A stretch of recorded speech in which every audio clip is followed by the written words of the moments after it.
GeoMetro Ninjas. Welcome to another riveting day of quadrilaterals. Now, we have already discussed 5 different special quadrilaterals so far. Those are parallelograms, a quadrilateral with 2 pairs of opposite parallel sides, a rectangle, which is simply a parallelogram with 4 right angles. We have also talked about rhombi, which is a parallelogram with 4 congruent sides.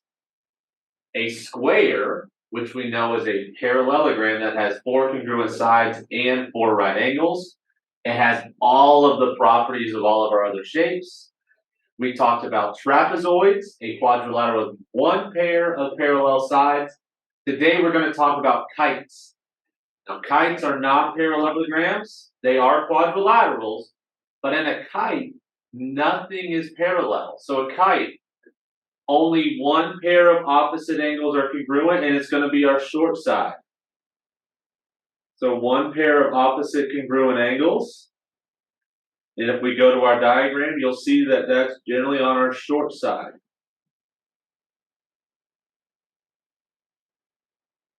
Line, okay. Go over here. Okay, so that's our short side. Our second rule, the diagonals, just like in a rhombus and a square, are diagonals from vertice to vertice across. Those are perpendicular.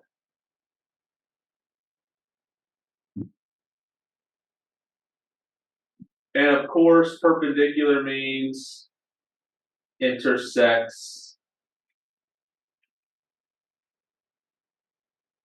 at a right angle or 90 degrees.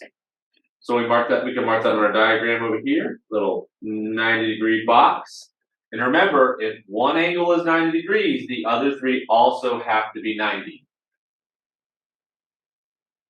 While we do not have any parallel sides, we are still going to have some congruent sides. And it's not the opposite like we saw with parallelograms, it is the consecutive sides.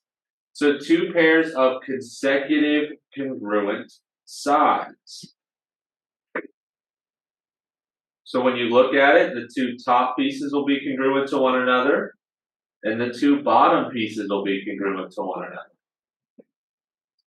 And the last thing that you can see on your notes is that our diagonals bisect the angles formed by the congruent sides. So these guys up top are being cut in half with regards to their their diagonal. Sorry, not perpendicular. Okay, so the whole big ones on the other side are going to be congruent. And then another little fun fact is you guys will notice you have 2 congruent right triangles on top. So those 2 are congruent to one another. And you have 2 congruent right triangles on the bottom.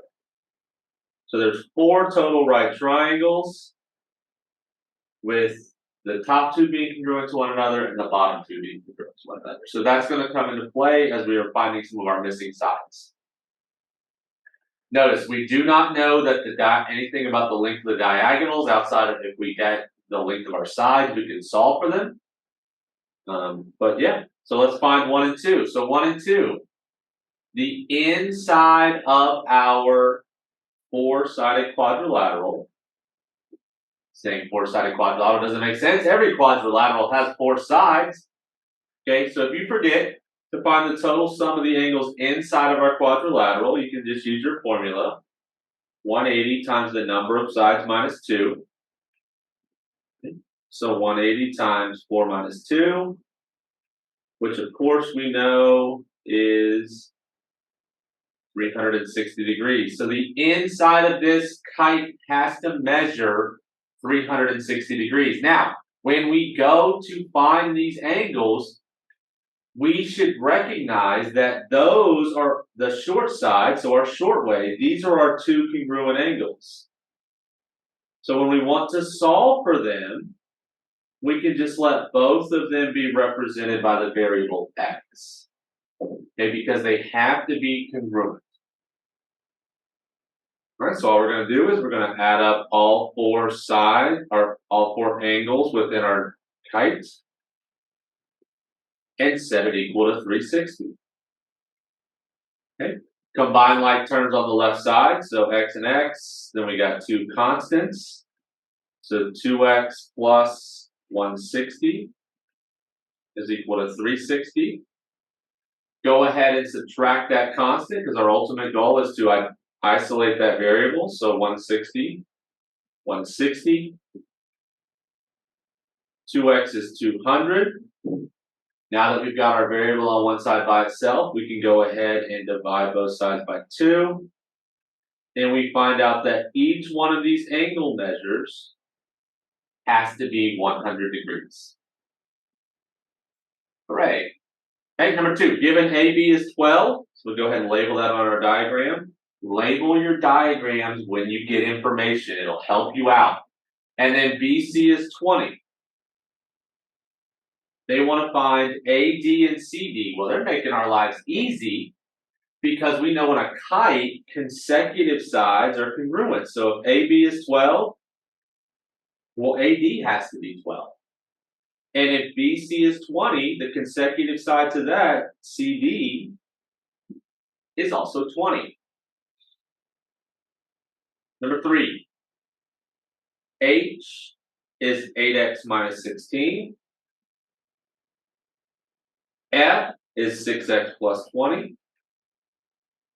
Because it's a kite, we know that the value of those two short side angles are congruent, so we can just set and if they're congruent, like you guys always say, you can set them equal to one another. So 8x minus 16 is 6x plus 20.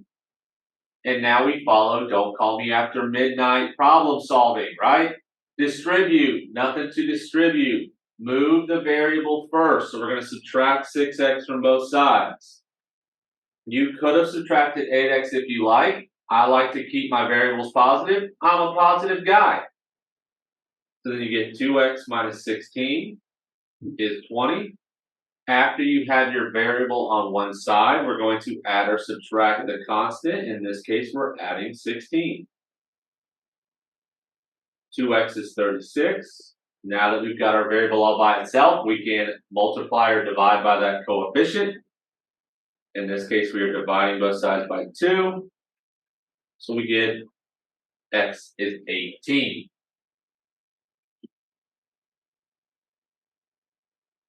Right. Number 4, find BEC. So BEC, if you forget, remember, start with the first letter, travel down to the middle one where our vertex is, across to the third letter. Where that corner is the angle that they want. Well, we know this is a kite, and in a kite, the diagonals are perpendicular. So we know the measure of angle BEC is 90 degrees.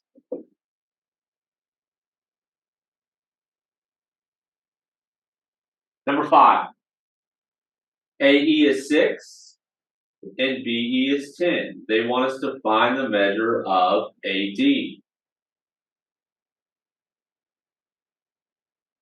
We can find AB, and if we can find AB, we'll know AD, because in a kite, consecutive sides are congruent. Let's go back to one last thing we talked about towards the end of the introduction. We know this is a right angle. So the shape that is formed is a right triangle. And if you think back to last unit when we talked about right triangle trigonometry, if we have 2 of 3 sides, we're just going to use our Homey-Pythagoras. So we're going to use our Pythagorean theorem to help us solve for this missing side. So we're going leg squared plus leg squared equals hypotenuse squared. Hypotenuse is always the side that is opposite our right angle. So 6 squared plus 10 squared equals, we'll call it x squared, just so we can have a variable. We can label that diagram x if we want to. 6 squared is 36, plus 10 squared is 100. Combine like terms on the left side, we get 136 equals x squared. And then once we get that variable isolated, we got to eliminate our square with a square root. Once you do the square root of 136, you should get approximately 11.66. And if AB is 11.66, because it's a kite, AD also has to be 11.66.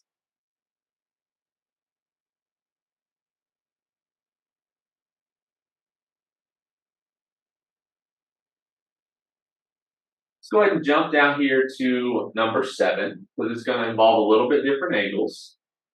Okay, so they want us to find 1 and 2. So we've got a couple of options going along here, right? So we know this bottom piece is 29. If one of our rules was, at the very end, the diagonals are going to bisect those angles that are formed by our congruent sides. So 29 is one of the diagonals bisecting our angles. So if the top is 29, the bottom has to be 29. So to find angle 1, we're just going to take our rule that we know the diagonals are perpendicular, so that's 90. And we can use our complements theorem or our triangle sum theorem. It's up to you.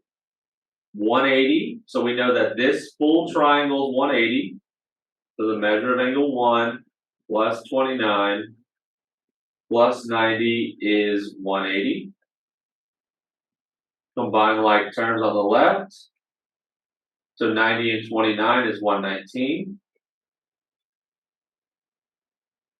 Subtract 119 from both sides. Oh, come on, computer. Minus 119.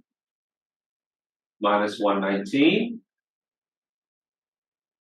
We get the measure of angle 1 is 61 degrees. And then we're going to do the exact same thing to find angle 2 because they started us with 18. Notice, 18 and 1 are not congruent because that diagonal is not bisecting the congruent angles. Okay? But I wish that thing would quit jumping around. We're sitting there time traveling like a bunch of Bill and Ted Excellent Adventure guys. So we know that's our right triangle. But we will find this one. If we can find this angle over here, we can find angle 2. So we're going to do it the exact same way, but this time I'm going to use the complement instead. Because we know that this piece of our triangle is already taking 90. Angle 2 and angle 18 have to be complementary because all that's left to split between them is 90 degrees. So angle 2 plus 18 is equal to 90. Subtract 18 from both sides. We know the measure of angle 2 now is 72 degrees. So notice, J is not congruent to L. Our angle in here is not congruent to the angle next to it, but these two are the same. These two are the same, and then of course, our short way is going to be congruent to one another. Jump down here to number 9 because it's going to take that same concept we just talked about using our triangle sum theorem or complement theorem and putting it with a little bit more algebra.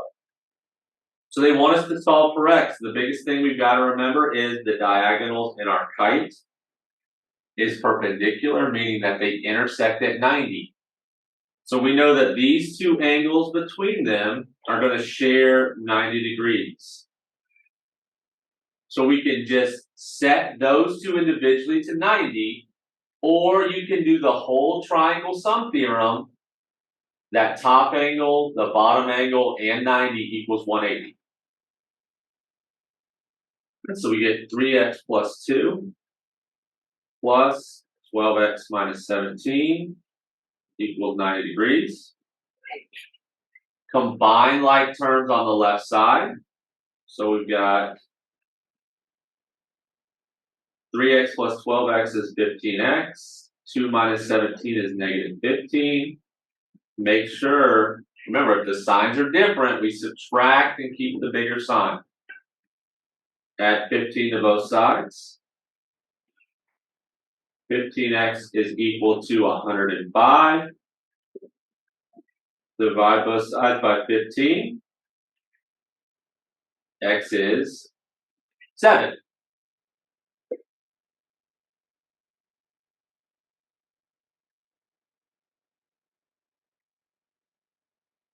Let's go ahead and do number 12, or 11, excuse me. We'll do number 11, and that'll be it for today. And then you guys can work on your homework so you can get that done. All right, so number 11, again, a little wrinkle, not too much. We know our short angles are congruent, so if H is 75, F also has to be 75. This is a quadrilateral, so the interior sum is 360 degrees. So all we're going to do is we're going to take all of our given angles, 3x plus 2 plus 7x plus 8, and then our two 75s, and set them equal to 360 degrees.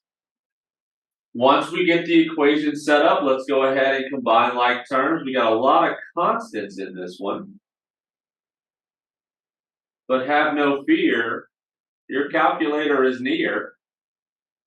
So 3x plus 7x is 10x. And then 2 plus 8 is 10. Plus 150 is 160. You did so good, you didn't even need that sticky old calculator. Okay, subtract 160 from both sides. 10x is 200. Divide both sides by 10. X is 20. And guys, that's kites. There's no reason to be afraid. Remember, Coach Oliver believes I can understand today's lesson. I am capable of understanding math. Today's lesson might be challenging, but I am up for the challenge. I expect to make mistakes today and learn from those mistakes. And the final one, everybody's favorite one, math is beautiful when I see how it all fits together. Go be great today, guys. Thank you.